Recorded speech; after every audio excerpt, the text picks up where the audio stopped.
So good evening everyone, it's an absolute pleasure to be here to tell you my story, What the Pluck, coming out proud with Trichotillomania. So first of all, before I actually go ahead and talk to you tonight about my journey and where it's led me, I just want us all to sit back. I won't ask you to raise your hands. Sit back and think, have you ever had a secret, or do you currently have a secret that you thought you might possibly want to take to the grave? Now, I'm not talking about something disturbing like you stole something from a store, or you used to bully someone and you feel guilty. Imagine this was something that for years you believed was part of your identity. Something that you could not change about yourself, but that you were having to live with every day. I want to tell you tonight, some of these secrets you don't have to take to the grave. There are other people out there just like you. And I want to tell you my story about no matter how alone you feel, there will be others. So this cute little girl here wearing a 1980s shell suit holding a daisy chain, that's me. But let's rewind back to when I was even younger. Once upon a time, when I was 6 years old, in 1985, I pulled out all of my eyelashes. Why did I do that? I don't know why I did it, but I pulled out all of my eyelashes. To me, it felt completely normal. Being a 6-year-old, you're very egocentric. You very much do what feels right. You do what feels good. And all I knew that was that my little fingers were drawn to my eyes. And sometimes I didn't even realise that I was pulling out my eyelashes. However, other people were very aware I was pulling out my eyelashes. And there was a lot of disapproval. I remember school teachers who would sometimes use me as an example. You know when you're in class in primary 2 and 3, and you have to learn words and write a sentence about them. One of the words was eyelashes, and the teacher said, "We must not pull out our eyelashes or wind will blow into our eyes." And then she held me back after school and gave me into trouble for not having any eyelashes. Let's take it closer to home. My parents were so frustrated. So frustrated. They're beautiful, intelligent for 6 years old, affectionate little girl was damaging herself and there was nothing they could do. So they took me to the doctor, of course, and thinking 1985, things are a bit different, there's no internet, but they took me to the doctor. And the doctor had no medical diagnosis for what I was doing to myself. So being raised in a very strict Christian family, the next few years were rather full of discipline and quite a lot of shame as a way to try and get me to stop pulling out my eyelashes. Okay, don't worry, it's going to get better. But at the time, I felt very afraid, very ashamed, and very isolated because none of the other little boys or girls did this. I was the only little girl who did this, and everyone around me just seemed so devastated. So you can imagine how things went on. I come to the age of 10, 11, nothing's changing. Years of discipline aren't working. Years of rewards aren't working. So at their wits' end, my parents again took me to the doctor. What is wrong with our daughter? What can we do for her? And the doctor said, "I really think that your daughter needs a psychiatrist." At the age of 11, you don't really know what a psychiatrist is, do you? And back in the 80s, you hear funny stories about these kind of people, you know, but sure enough, I went along to the psychiatrist, who again, without a proper diagnosis, put me on a cocktail of drugs. And then later, I was discharged when things didn't get any better. The doctor then said, "Okay, maybe try a psychologist this time." I was talking to my mum a few days ago. I was asking her to remind me of this experience. And I said, "Mum, what did the psychologist say?" She said, "I'll never forget. His first words were, 'So, Judith is a problem?'" To which they replied, "No, Judith isn't a problem. Judith has a problem." I was immediately discharged, and I was never seen again by that psychologist. The last one's quite interesting. Remember, a few years later, I'm around about 14, 15 now, you're getting to the age where you want to be attractive, where you want to fit in. I was still living in this shame and isolation, feeling very unattractive, low self-worth with all of my classmates. So I wrote a letter to a teenage magazine called Jackie. I don't know if any of you know Jackie magazine. And this is back in the days where you actually write letters. And the agony aunt replied to me. Now, she suggested a behaviour therapist, which I went along to for a few months. And because I grew back a few eyelashes, I was discharged and I was treated. But as you know, relapse is high.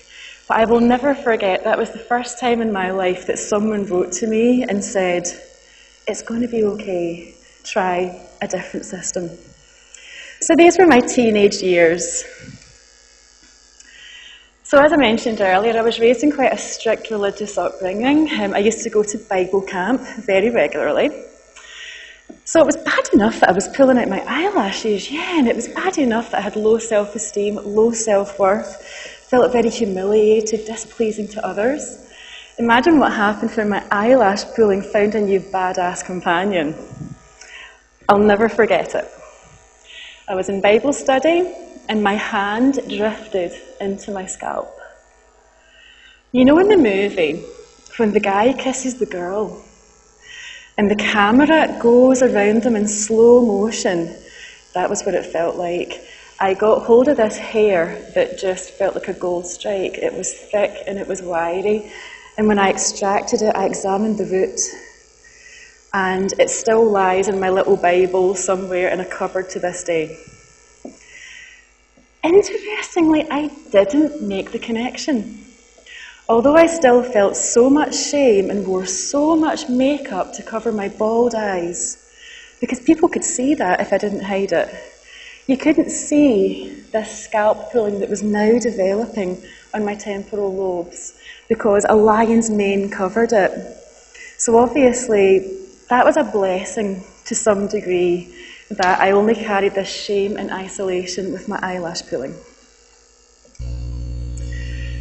So before I tell you more about what trichotillomania really is, I just want to tell you when something wonderful happened. Right, we know that the internet is a dark place sometimes. There's a lot of bad things out there on the internet. The internet saved my life. At the age of 23 years old, having had trichotillomania for 17 years, thinking I was the only person in the whole world who pulled out their hair, the only person who felt this disgusting feeling about the way they felt and unable to control what their hands were doing. I sat down at the computer one night and I don't know why, and I typed the word pulling out eyelashes into Google, and hits responded. There were hits. So I then went back and I thought, could this be related to this? And I typed in pulling out hair, and again lots of hits came up. And I came across this word and I was like, Tricho, what? And I went on and found out that this monster that had been living inside me for 17 years had a name. So, what is trichotillomania? These are very close-up pictures. I didn't expect them to look so big as they are there. The picture on the left I actually took a few months ago. That is currently how the temporal lobes look. And that picture of my eyes was taken 2 nights ago. So you've probably guessed by now. Trichotillomania is a DSM classified condition where one cannot control urges to pull out their own hair. I would like to mention, but I can't expand on it, it has a sister condition called dermatillomania, which is compulsive skin picking, but for the purpose of this, we'll stick to hair pulling. Why do people pull out their own hair? Why don't they just stop? Think about it. If you do a Google Scholar or a Web of Science search online, you will find that there are thousands and thousands of hits in different mental health conditions. This has only started getting attention quite recently. However, it's been noted that there are 2 types of pulling. One is focused pulling. This is when the puller is actually very well aware of what they're doing. They will actually sit down, maybe with tweezers and a mirror, and they will very much search for the perfect hair. But there's also automatic pulling. This can be when you're driving your car, when you're watching television, when you're in a seminar, and you go, oh no, I've got hair in my knee, I didn't realise I was doing it. It's currently classified in the obsessive-compulsive related disorder bracket, but there are similarities and differences. I don't have too much time to go into that, but maybe later if you want to ask me, I can tell you more. But most importantly, the affective correlates that it brings. Very low self-worth and isolation. A lot of anxiety. So many people think they're the only one because very few people talk about this. That is, until the birth of the internet very recently. So I continued to stay in the closet, and I didn't tell anybody that I was pulling out my hair, except for my first serious relationship at the age of 23. I was a late bloomer. Are you starting to do the math? And I remember one night I told my ex-boyfriend Kenny, I said, I need to tell you something, it's terrible. I need to tell you something really, really awful. And I was crying so hard, I was hyperventilating, and he thought I was breaking up with him. What I wanted to tell him was, I don't have any eyelashes, and I wear false eyelashes, and I'm actually really ugly, and I can't help it. And he just wrapped his arms around me and said, darling, I noticed you wore false eyelashes, but at least now I know why. Okay, I'll look it up on the internet. And this was important to me because during this time, I never hugged him properly. Whenever he went to hug me, I couldn't put my face in his chest because it might bump off my false eyelashes. If we ever lay and watched a movie, I would tilt my head so that my face was facing away from him. Enough was enough. I was even hiding from my own boyfriend. But I still wore this secret in my face. I tried more therapy. Turns out pulling was a big part of my life, but I worked on my self-worth. And I worked on my anger, and I worked on my self-esteem, and that really helped. However, still caked my face in makeup, still in the closet, still in shame, thinking this was a secret I would never tell anyone. So, in 2011, I went to a conference in the USA, which is run by the TLC Foundation. So I flew over to San Francisco and I presented a poster, which is my PhD research. And for the first time ever, I was in a room full of people just like me. This was weird, right? In this room, 90% of people were just like me. Some of them were open about this. Some of them back home didn't wear makeup. Some of them didn't wear wigs. And some of them, everybody just knew. Everyone knew and nobody cared. And I thought, right, when I go back, I might start telling a few people that, oh no, I could never be as open as that, not a chance. But this was a really life-changing experience. So yeah, I tested my hypothesis. When I came home, I started to open up to people. Remember that first time I told my ex-boyfriend I cried so hard, he thought I was breaking up with him? There was a serious negative correlation with the number of people that I told increased, the number of tears decreased. Now I don't cry at all. Nobody cares that I pull out my hair. But what broke their heart was the absolute disgust and self-stigma and shame that I felt about myself. That was what broke their heart. But they didn't care that my face is bald or that I've got bald spots underneath. And also, so many of them could think of someone else who did this. Okay? Tricks are actually quite common. And if you don't pull out your hair, you might pick your skin, or you might have alcohol abuse. These things are quite open. And step by step, I felt my shame and isolation going down by telling people gradually. So I bit the bullet. On August the 4th, 2014, I decided enough is enough. And I typed the following status on Facebook.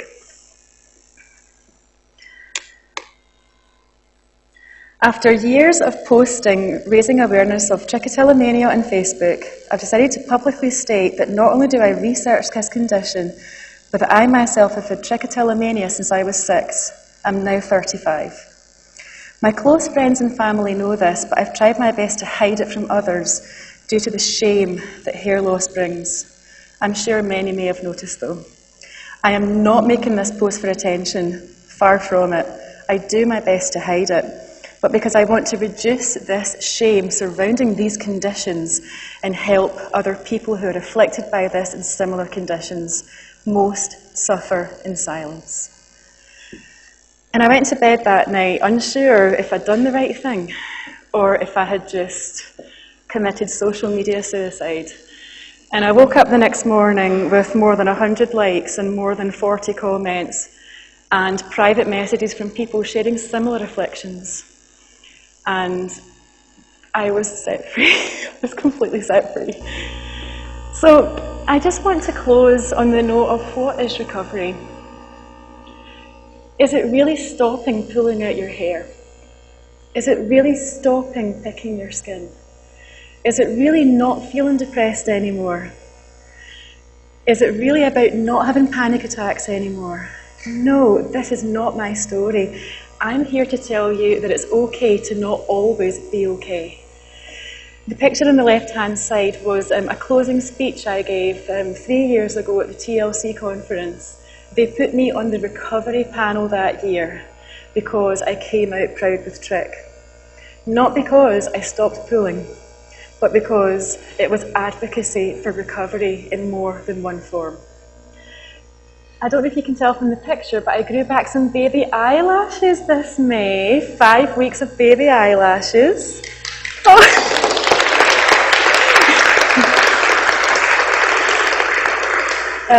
It was actually really cool. It was so cool. There's hardly anything there, but I was just going crazy with excitement. I lapsed, but I've been taught by a very wonderful man that a lapse is not a relapse, and I'm learning to deal with relapses better. Also, look at the people you meet, the friends you meet. I have friends all over the world who share similar afflictions. We support each other, we help each other. And I continue to see Facebook posts and Twitters. People keep coming out about body-focused repetitive behaviours. And the more that I talk to people, the more people know what they are. And finally, I get to see the world. I go to the USA every year to this conference. So I just want to close by saying that secret that you thought you might take to the grave. I started pulling when I was 6, and I only came out with it when I was 35. That's 29 years. I believe in every single person here who might have something that they really think is too much for them. We've all got something. I took the step of outing myself to the world, and I let people walk on my journey with me. And I just want to really urge anyone, if you think this is something you can do, there's hope out there. Everyone's got something. And I promise you, you will no longer feel ashamed, isolated, or afraid. Thank you very much.